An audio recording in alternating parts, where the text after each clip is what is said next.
Diabetes বা sugar নামটা শুনলেই আমরা চিনি, মিষ্টি বা আইসক্রিমকে দোষ দিই। ডাক্তাররা বলেন আলু কম খেতে। আমরা ভাবি ঠিক আছে, একটু কমিয়ে দিলেই হলো। কিন্তু এখানেই আমরা সবচেয়ে বড় ভুলটা করি। চিনি তো খারাপ, এটা সবাই জানে, কিন্তু আপনি কি জানেন আপনার রান্নাঘরে এমন কিছু নিরীহ সবজি বা সবজিজাত খাবার আছে যা খাওয়ার পর আপনার রক্তে যা ঘটে তা 1 চামচ চিনি খাওয়ার চেয়েও ভয়ঙ্কর। বিজ্ঞানীরা বলছেন এই সবজিগুলো যখন বিশেষ প্রক্রিয়ায় রান্না বা প্রসেস করা হয় তখন এগুলো আর সবজি থাকে না, হয়ে যায় গ্লুকোজের বোমা। চলুন তাহলে তথ্যের গভীরে যাওয়া যাক। আমাদের তালিকার প্রথমেই সেই সবজিটি যা ছাড়া আমাদের দিন চলে না, হ্যাঁ, আলু। আপনি বলবেন এ আর নতুন কি, আলুতে তো কার্ব থাকেই। কিন্তু নতুন তথ্যটা হলো চিনি বনাম আলুর লড়াই। বিজ্ঞানের স্কেলে সাদা চিনির সুগার বাড়ানোর গতি বা গ্লাইসেমিক ইন্ডেক্স হলো 65, আর আপনি যখন আলুকে সেদ্ধ করে চটকে ভর্তা বানাচ্ছেন তখন তার সুগার বাড়ানোর গতি লাফিয়ে হয়ে যায় 87।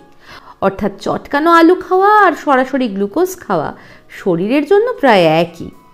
এখানেই লুকিয়ে আছে একটি গোপন বিজ্ঞান যাকে বলে সারফেস এরিয়া বা আকার। আমরা অনেকেই জানি না সবজি আপনি কিভাবে কাটছেন তার উপর আপনার সুগার বাড়া নির্ভর করে। যখন আপনি আলুকে ছোট ছোট টুকরো করেন বা চটকে ভর্তা করেন তখন এর ভেতরের কণাগুলো ভেঙে যায়, ফলে আপনার পেটের এনজাইমগুলো খুব সহজেই একে আক্রমণ করে এবং দ্রুত চিনিতে পরিণত করে। অথচ একই আলু যদি আপনি বড় বড় টুকরো বা কিউব করে রান্না করেন তবে এনজাইমের কাজ করতে সময় লাগে, ফলে সুগার বাড়ে ধীরে। অর্থাৎ আলু ভর্তা ডায়াবেটিসের জন্য যতটা খারাপ, আলুর দম মানে বড় টুকরো করা আলুর দম ততটা খারাপ নয়। দ্বিতীয় বিপদটি লুকিয়ে আছে এমন একটি খাবারে যাকে আমরা অসুস্থ বা উপবাসের খাবার মনে করি, সাবুদানা বা সাগু। অনেকেই ভাবেন এটি খুব হালকা খাবার, কিন্তু আসল সত্য হলো সাবুদানা তৈরি হয় কাসাভা বা শিমুল আলু নামের একটি মাটির নিচের সবজি থেকে।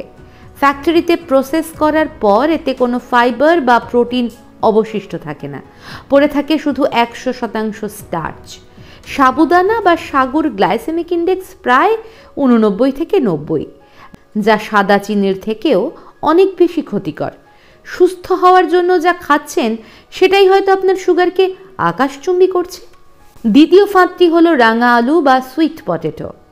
পুষ্টিবিজ্ঞানীরা বলেন এটি সুপারফুড, কিন্তু বিজ্ঞান বলছে এখানেও ফাঁদ আছে। যদি আপনি রাঙা আলু সেদ্ধ করে খান তবে তার গ্লাইসেমিক ইন্ডেক্স স্কোর 44, একদম নিরাপদ। কিন্তু স্বাস্থ্যের জন্য যেই আপনি এটাকে আগুনে পুড়িয়ে বা ওভেনে রোস্ট করে খেলেন, আগুনের তাপে এর ভেতরের রাসায়নিক গঠন বদলে চিনি হয়ে যায়। তখন এর ক্ষতিকর পাওয়ার বেড়ে দাঁড়ায় 94-এ। খেয়াল করেছেন? 94, যা প্রায় গ্লুকোজের 100-র সমান। রান্নার পদ্ধতি না জানায় অমৃত হয়ে গেল 20। চতুর্থ ভুলটা আমরা করি স্বাস্থ্য সচেতন হতে গিয়ে। সবজির জুস, গাজর বা বিট চিবিয়ে খাওয়া আর জুস করে খাওয়ার মধ্যে আকাশ পাতাল তফাৎ। ব্লেন্ডারের ব্লেড সবজির ফাইবার বা আঁশগুলোকে চুরমার করে বাদ দিয়ে দেয়, অথচ এই ফাইবারই সুগারকে আটকে রাখত। ফাইবার ছাড়া ওই জুস 1 গ্লাস চিনির শরবতের চেয়ে কম নয়। ডায়াবেটিস থাকলে সবজি চিবিয়ে খান, পান করবেন না। তাহলে বাঁচার উপায়? বিজ্ঞান আমাদের 3টি সহজ রাস্তা দেখাচ্ছে। 1, তাপমাত্রা নিয়ন্ত্রণ। আলু বা ভাত রান্নার পর সেটাকে ফ্রিজে রেখে ঠান্ডা করে খান।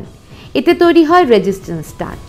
এটি পেটে গিয়ে সুগার বাড়ায় না, উল্টে হজমে সাহায্য করে। গরম ভর্তার চেয়ে ঠান্ডা আলুর সালাড অনেক নিরাপদ। 2, অ্যাসিডের ব্যবহার।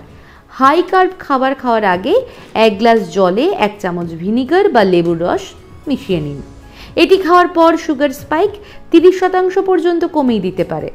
সবজিগুলোর সাথে লেবু খেলেও উপকার পাবেন। 3, খাওয়ার ক্রম। প্লেটে সাজানো খাবার এলোমেলো খাবেন না। আগে ফাইবার মানে শাকসবজি, তারপর প্রোটিন মানে ডিম, মাছ, আর সবার শেষে কার্বোহাইড্রেট, আলু, ভাত, সাবুদানা জাতীয় খাবার। এই অর্ডারে খেলে ইনসুলিন হুট করে বাড়ে না। শত্রু কোনো সবজিই নয়, শত্রু হলো আমাদের না জানার অভ্যাস। সুস্থ থাকতে হলে শুধু জিহবা দিয়ে নয়, বিজ্ঞান দিয়ে খাবার বাছুন। ডক্টর বিশ্বাস ইউটিউব চ্যানেল এই কাজটিতেই আপনাদের বছরের পর বছর সাহায্য করে আসছে। এই তথ্যগুলো আপনার বা আপনার পরিবারের কাজে লাগতে পারে, তাই ভিডিওটি শেয়ার করে সবাইকে সচেতন করুন। আর হ্যাঁ, এই তথ্যগুলো শুধুমাত্র শিক্ষামূলক উদ্দেশ্যে দেওয়া হয়েছে।